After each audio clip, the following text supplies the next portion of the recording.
এই দেখ কোরআন, দেখেছিস? গালি দিব না, তো কোরআনের পাতা ছিল।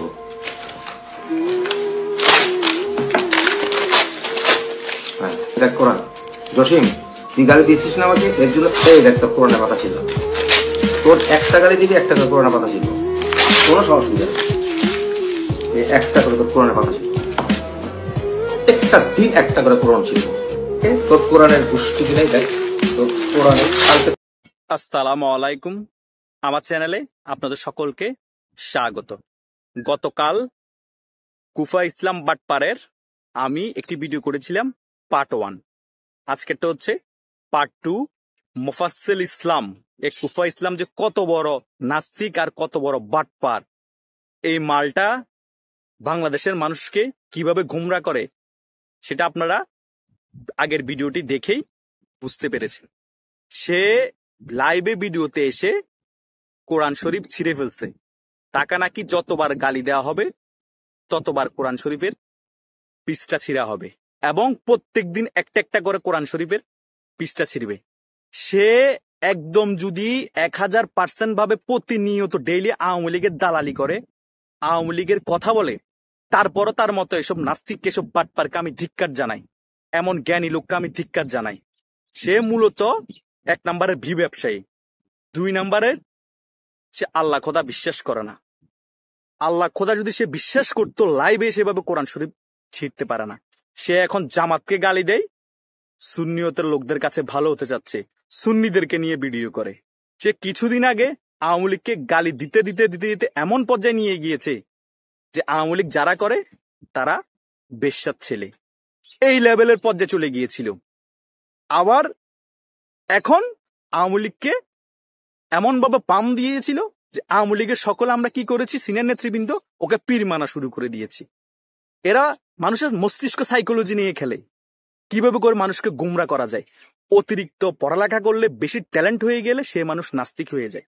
এটা আগে আমি বিশ্বাস করতাম না, সেটা ওর কর্মকাণ্ড দেখে বিশ্বাস করতেছি। তার মধ্যে ইসলামের কোনো মনোভাব নেই। সে হাতের মধ্যে এখান থেকে এতবার একটা ট্যাটু করে রাখছে, ট্যাটু দিয়ে ছবিও দিয়েছে অনেকবার। এই কুফা ইসলাম, এই কুফা ইসলামকে যারা আওয়ামী লীগের সমর্থনকারী লোক আছেন সকলেই সাবস্ক্রাইব করে দিবেন। দেশের গুরুত্বপূর্ণ বিষয়, যেগুলো শিক্ষণীয় বিষয় জানা দরকার, সেগুলো হয়তো দেখতে পারেন। তাকে আমরাই মাথায় তুলে নেচেছি। এই কুফা ইসলামে আমাদের ইসলামকে অবমাননা করেছে। অনেক ইয়ং জেনারেশন তার সম্পর্কে জানে, অনেকে হয়তো জানা না। আবার নতুন যারা ইউটিউব নতুন নতুন দেখতেছে, ওর ভিডিও আওয়ামী লীগের বলা কথাবার্তা দেখে আওয়ামী লীগের পক্ষ হয়ে সে তো এখন আওয়ামী লীগ ক্ষমতা নিয়ে আসতেছে, এমন ব্যবসা শুরু করেছে। আমাদের মতো ইউটিউবার এবং অ্যাক্টিভিটিস যতদিন থাকবে, এই ধরনের বাটপাতদের, কুলাঙ্গারদের সকল তথ্য আমরা ফাঁস করব, সকল কিছুই আমরা জনগণের কাছে তুলে ধরবো।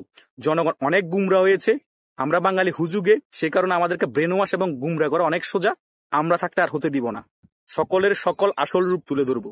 সকল বাটপাত যত এখন আওয়ামী লীগকে তেল মারুক, আওয়ামী লীগের যারা গ্রাহক আছে, আওয়ামী লীগের যারা সমর্থন আছে, তাদের ভিউজ বাড়ানোর জন্য কোনো রকমে চলবে না। তুমি পিঙ্কুরে গালি দাও, পিঙ্কু নাম দাও, ইলুরে গালি দাও, এগুলা করলে মনে করছো আওয়ামী লীগের সমর্থকরা তোমার বাহাবা জানাবে। আবার তলে তলে ফোনে ফোনে তাদের সাথে কথাও বলো, সকল সম্পর্ক ঠিক রাখো। আবার বলো তারেক জিয়া তোমার বন্ধু। আওয়ামী লীগ ফেসিস্ট দল সত্যিকারের, কিন্তু বঙ্গবন্ধুর হিসাব আলাদা। বাটপারি কথাবার্তা বলো ভাই। বিদেশে বসে বসি তুমি ডক্টর নুজ যেরকম বাংলাদেশের জন্য কিছু করে নাই, ডক্টর নুজ যেরকম বাংলাদেশে ভোটও দেয় না, একটা বাংলাদেশে ভোটারও না, তোমারও তো সেম অবস্থা। কথায় কথা একটা ডায়লগ মারি দাও কি, আমরা এরশাদ বিরোধী আন্দোলন করেছি, গণঅভ্যুত্থান আমরাও ছিলাম, ঢাকা ভার্সিটি থেকে গুলি করেছি, তো গুলি করে অভ্যুত্থান করে বিদেশ পরে পালাই যাওয়া লাগলে কেন? দেশের জন্য কিছু করতা, তাহলে বাহাবা পাওয়ার যোগ্য হইতা। বিদেশে বসে বসে এখন পুরান ফাপড়বাজি করে লাভ আছে? কোন জীবনে কি করছো সেটা এখনো গাইতেছো। দেশে আসি এখন আবার নতুন করে করো না। তুমি কত বড় বাঘের বেটা, কত বড় বাঘের বাচ্চা দেখতাম আমরা তো দেশে বসে বসে আলোচনা করতেছি, যেগুলো গঠনমূলক আলোচনা। কথা বুঝো নাই? জেল জুলুম আমরাও তো খেটেছি, হত্যা মামলা আমরা খাইনি, রাজপথে আমরা থাকিনি, থেকেছি, দেশের জন্য থেকেছি, জনগণের জন্য থেকেছি। এটাকেই বলে রাজনীতি, এটাকেই বলে বলিষ্ঠ কণ্ঠস্বর। জ্ঞানকে ভালো কাজে লাগাও। কুফা ইসলাম ব্রাদার, জ্ঞানকে ভালো কাজে লাগাও।